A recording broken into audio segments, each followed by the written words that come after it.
have one more story. This guy was dating this girl, 1893 in Texas, and he ended up breaking up with her, and she couldn't handle it. She was so upset by it that she ended up, oh no, very sad. Yeah. The brother of the girl went to this man's house To seek revenge. To seek revenge, shot at him. It grazed him and lodged into a tree behind him. And he's like, I'm the luckiest man ever. But that brother ended up immediately, 40 years went by. He got married, had kids. And then him and his son were like, we're going to go take down that tree. And it was a big old tree. No. They started chopping it down. It was like such a big tree and like really dense. No. He said, go get the dynamite. Don't. The son put the dynamite in. The dad's just standing there. It was like 100 yards away or something. The son lights the dynamite, runs away. Boom. That bullet that was lodged in that tree right in the middle of the forehead. Are you kidding me?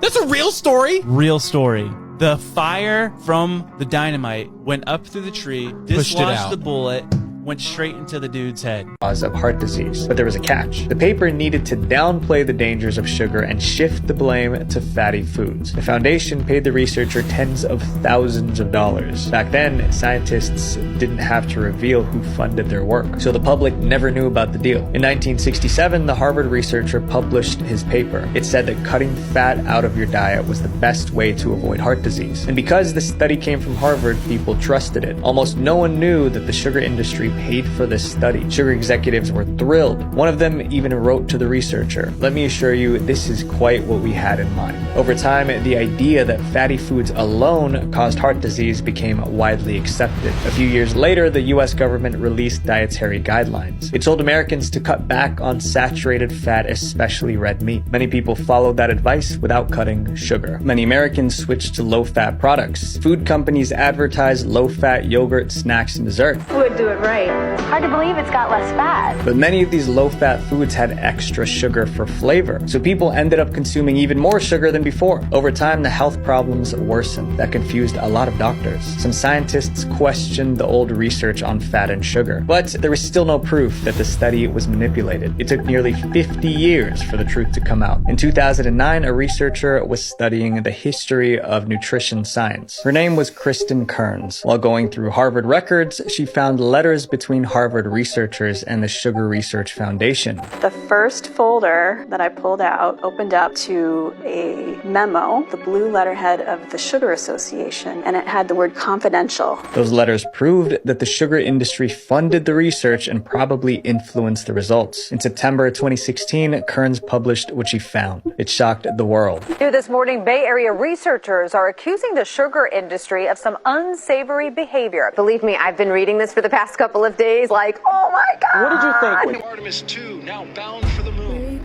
Humanity's next. Look. Yup, that is exactly what you think it is. A zip line taking the astronauts off of the rocket right before it goes up and flies straight up and then down and lands in the ocean because they're not actually going to space.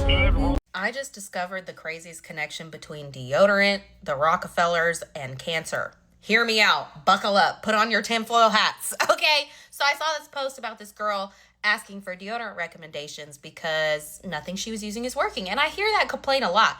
People complain that the deodorant just doesn't work, right? And most of the deodorants and antiperspirants that we use have aluminum in them.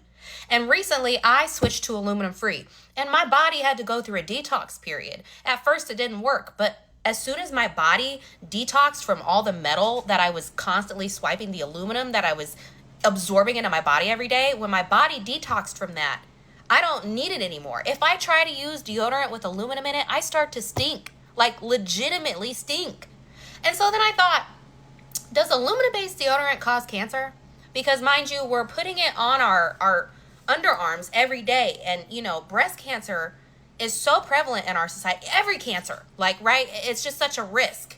And so I Googled it. I said, does deodorant, aluminum-based deodorant, cause cancer? According to the American Cancer Society, it does not. And I was like, that doesn't seem right. Who funded the American Cancer Society? Would you believe that it was the Rockefellers? The first billionaire that created the oil monopoly and subsequently our capitalistic society that we live in today? And so then I did a deeper dive. Because it was just making too much sense. So I Googled when aluminum-based deodorant was created. It was in 1903. And then I looked at the rates of breast cancer from the 1900s until now. It used to be 1 in 20. Now it's 1 in 8. Mind you, we put deodorant on from the moment we hit puberty, from like 10, 12 years old until the rest of our lives. Like, it's just insane to me. It's insane to me. Any health issue that our capitalistic society tries to market you a solution for, like deodorant, aluminum-based deodorant, they're also creating a separate health issue that they can profit on in the future. Cancer is the most profitable disease in the world. That's why they don't give us a cure. Because if they cured it, they wouldn't profit off of it. Like, it's really that deep. It's really that deep. So, y'all can believe me or don't. But I'm just telling you, you shouldn't be using aluminum-based deodorant. Okay, you've got to hear this one. And this is, of course, for entertainment purposes only, TikTok. Official FAA documents just confirmed something totally disturbing about the drone swarms that were happening over Wright-Patterson Air Force Base. Not just drones. A black cube was spotted at 16,000 feet. The government tried to hide this detail, but a recent FOIA request reveals what really happened over one of America's most secretive military bases. So check this out. On December 14th, drones swarmed Wright-Pat. They were seen over the hot cargo ramp, flying past security teams, turning off their lights mid-flight, and the entire airfield was actually shut down. 3 days later, the radar detects 17 targets in a 40-mile radius. Controllers called it a swarm, and a pilot sees a silver drone at 3,200 feet. Still explainable. Then, on December 19th, everything changes. A westbound aircraft at 16,000 feet spots an object passing only 500 feet beneath them. The pilot's description of this: what the fuck were these people thinking?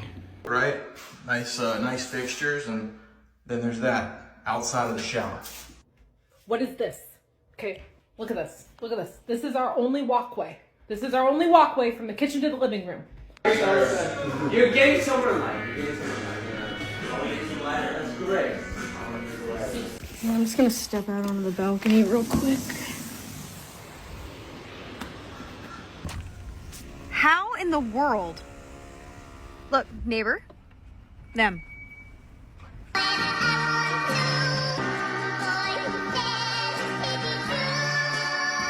Sure would be a shame if you couldn't turn the cold water.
Something new, and the body never ceases to amaze me. And don't lie and say this don't work, because I tried it and it do.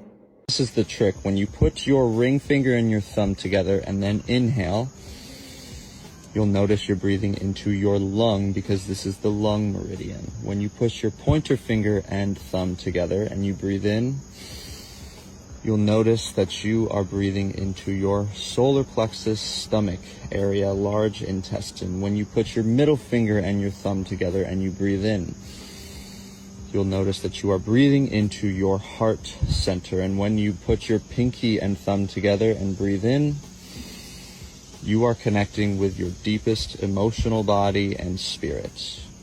Nikola Tesla had to have been a time traveler, because the things he invented shouldn't have existed in his lifetime. He created AC electricity, the system the entire world still uses today. Your lights, outlets, chargers, all from Tesla. He could build machines entirely in his imagination, run them, test them, and find flaws without ever touching a tool. Engineers today still can't do that. In 1901, he tried to build a wireless power tower to send electricity through the air. He predicted smartphones, Wi-Fi, and self-driving cars before planes even existed. He built the first remote-controlled robot boat in 1898. People thought it was alive, so he had to open it up to prove it wasn't magic. Nikola dreamed of a world without wires. He built coils that could fire 20-foot lightning bolts. He once lit 200 light bulbs from 26 miles away wirelessly. And despite all of this, he sadly died broke and alone, while the rest of the world ran on his ideas. And the government seized his research because even they didn't understand what he was building. He changed the world while being fully self-funded. So imagine what he could have achieved with modern equipment and good funding. So the only thing that caught my attention was really the jar. I was like, oh, this is such a cute jar. Upon further inspection, I was like, wait a second, is it going bad inside? Well, when does it expire? Wait a second, does that say November 21st, 2024? Yes, it does. My mouth was on the floor. I said, this can't be real life. So then I look at the rest of them. Yeah, these all expired 2024. We're currently in the year... Oh, wait, no, sorry. That one expired at least 2025. But, yeah, this is why I have a beef with Kroger. And this little boy is like, I talk to myself in the mirror. So, like, the mirror is basically a gateway or a thing that's in the dimension that will basically lead to you in an infinite timeline of other dimensions. So if you look in a mirror and say something, that will... one of your other selves in one of the infinite dimensions will hear it, and basically it'll come back to you because it's a mirror. So basically this kid is opening portals in the bathroom. I'm here to fix my edges, and he's talking about accessing timelines. You're like, but anyway, I just... And then he was like, don't be so loud. Whisper it. Because if you say it out loud, your brain starts to analyze. And then the doubt comes in. But when you whisper it, it bypasses all of that. So I see this and I'm like, I'm going to try it. I'm going to try it. Why not? Have you tried it yet? Or are you like, it's on the list? Have I tried? The question is, how many times do I talk to myself in the mirror now? Since I saw that video. Do you whisper? And I immediately start doing this. And my entire mood shifted. So that is what I'm on right now. Mirror work. Mirror work.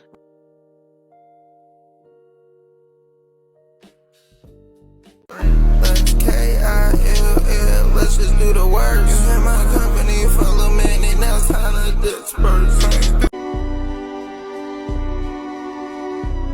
So when maybe you or somebody else creates an AGI system and you get to ask her one question, what would that question be?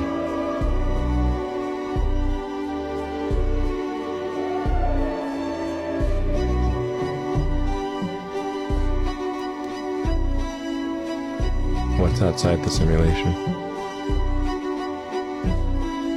Elon, thank you so much for talking today. It was a pleasure. The root word of the word patient that we use in English to describe medical care customers, it's called a patient, and it's rooted in the Latin word that means to suffer and to endure. Why does this matter? English is a language for spells. It is spelling. And if you pay attention to the words you use, you can track your state of mind or other people's state of mind. Language is used in the fourth dimension. Fourth dimension is imagination. It's the dream realm. It's TV movies. It's written word. I also added measurement last night. We get into words, which is written words. It's going to bring the 4D into the 3D. We can bring fear or we can bring love. And when we use words like patient, which are rooted in suffering and endurance, we're using oppression words. I don't know, but I was looking at something just a second ago, right? If this motherfucker was to stand up, he'd be taller than this building. These other guys ain't as tall. And then if you look here, he has two women on the side of him. This one been chiseled out. But the one on this side is still there. They got women at their feet, but look how big they are. And look how little the other statues are standing up compared to this one sitting down. So if he stood up, he'd probably be twice as big as the others. And plus, what's up with these little ladies? And there's one over here too, but they chiseled it out a little bit. Crazy. Well, I'm at the Luxor Temple finna enter. This is the entrance.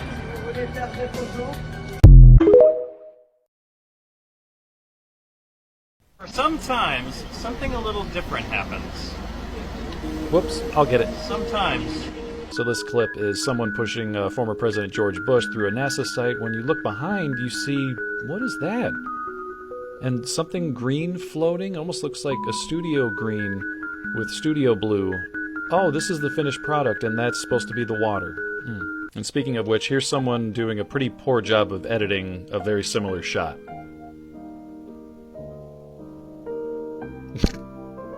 That's how water works. With the, Steve. there were very few. Steve, you're in the shot, Steve. Vibrations of any sort. Get out the shot. With the, there were very Larry, few, we gotta fire Steve again. Vibrations of any sort. Space crew attempted a spacewalk outside the station. Here's a live look at the astronauts. Whoops. Well, I don't believe. I don't think that's. Yeah. Where's their spacesuit? And did you know that in space, your head can disappear for a few seconds?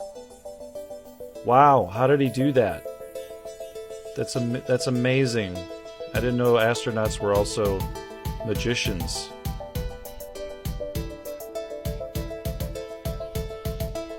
Oh my gosh, you guys, look how everything is floating. Look at that. Oh, except the water. Don't look at that. I don't know what this guy's holding, but it is super heavy. Look, he almost drops it in I'm guessing you've all seen the videos about how our timelines are messed up. Like how it doesn't make sense in my brain that Oxford University is older than the Aztec Empire. But there's so many more of these weird history overlaps that I want to share with you today. And you already know that if you love the dark and spooky, you'll love the podcast. This one really got me, but Ruby Bridges, the first black child to attend an all-white school, is still alive, as she's not even 70 years old yet. John Tyler, the 10th president of the United States, had a grandson that died in 2020. Charlie Chaplin and Ludacris, alive at the same time. Harriet Tubman was born in Thomas Jefferson's lifetime and died in Ronald Reagan's lifetime. This one is absolutely the craziest to me, but Betty White was born 7 years before Anne Frank.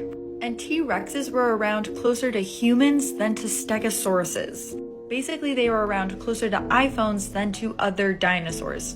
And last but not least, Helen Keller died the year Tony Hawk was born. This is what, day 4 of the Artemis II? We're seeing these postcards of the crew looking at the Earth. But I have an honest question for everyone, and it's about the logic of this shot. I'm just saying, if a guy in a submarine at the bottom of an ocean can put his camera to the glass and show us this type of structure, why can't the people that are there right now, like how they stand back and talk in the camera with their mics, why can't they float to the camera, pick up the camera, walk over to the window, and show us all of this that they're seeing, even if it's dark, just show us on camera with video recording just what it looks like. So they say they have to save the data and prioritize bandwidth in 2026. With a 260 megabyte laser system, we can stream 4K movies in the middle of the desert, but they can't float a camera literally 5 feet from the windows. Like this video right here, the way they're talking, why can't one of them, like her right there, grab the camera and show us what it looks like out there on video footage, not just a picture? I mean, I get it, but I mean, if you look at the view, there's no satellites, there's no debris, no mess. If space is literally a graveyard, why is their window always perfect, like a perfect empty void of nothing? I weigh this 5-pound bag of potatoes to see if it's actually 5 pounds. 3.15. Wow. So this is at Walmart. We'll try this one. Maybe this is 5 pounds.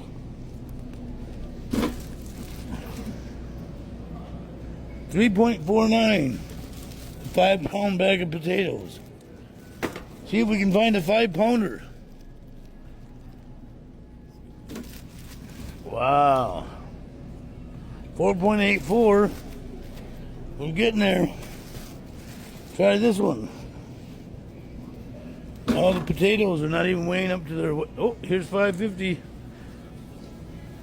Pick him up, though. Yeah. You can't. There ain't no way you pick him up, dude. No, man. He flap that tail, you're gonna get hurt. He willing to take I'm ready to take the risk. I got you, bro. Life, bro. Yeah. Hell yeah, man. Wow. Hell yeah. Nice. Wow. How long you think he is? I don't know. He's 6 feet. Finally! Hey, bro, you go get that ruler. 250. Go get that ruler. I want to measure see how long he is real quick. Where's that? Right there. I'm gonna tack a bag and bring the scissors. He beat me the third time. He beat me. Not this one. Oh yeah. Let me see something. I'm trying to. I'm gonna go accurate as I could. Run real fast. He do something. There you go. Hold on, baby. Hey, say FaceTime, babe. FaceTime Bay. Yeah. FaceTime Bay. And you told me that's at 200 pounds. There you go. God damn, this fish heavy. He ain't even doing that. There you go. Yeah, that's over 6. I got the whole video on my 6.5 feet. She answered.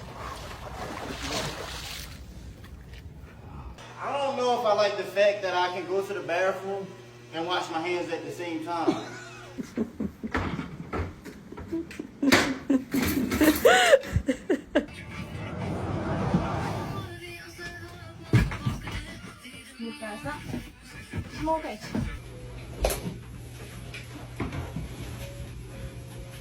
In the freezer? Sorry, just let it by. We're good. Could you imagine? I'm right here taking a doo-doo, and then I got 2 guests sitting right there, like, oh, how's your dinner? I found the smallest studio in New York City, and the rent is $2,595 a month. That right there, babe. That's what we pay the big bucks for. From our gorgeous little window. This is the bathroom. There's no sink, and it's small, but shower, bathtub.